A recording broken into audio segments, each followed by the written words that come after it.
台湾目前有登记的猫仔、狗仔动物盘的数量是超过305万只，动物的医疗嘛是一笔正大的开销。中兴大学甲民间公司合作，用 AI 的技术开发出咱国内头一个宠物口服的癌症药物 PCD17哦，提供宠物癌症治疗的选择。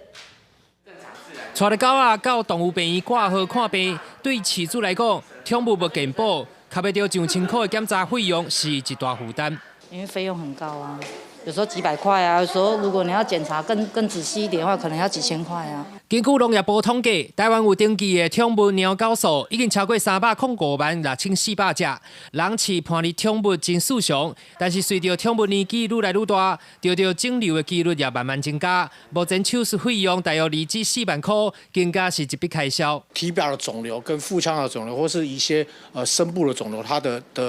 手术的过程的复杂性是不一样的。那一般我们肿瘤的手术，若以手术费的话，大概是2万到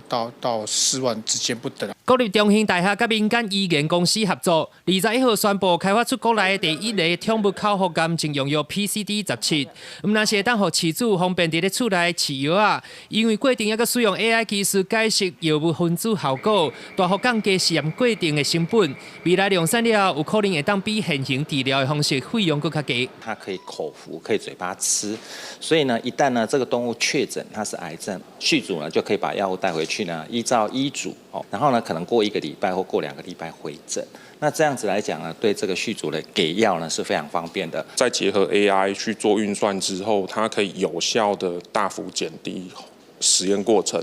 所需要耗费的成本跟时间。这款药物未来会伫咧恒大的协助之下，进入临床试验、检验登记甲申请专利的阶段，提供宠物癌症治疗的新选择。记者台中报道。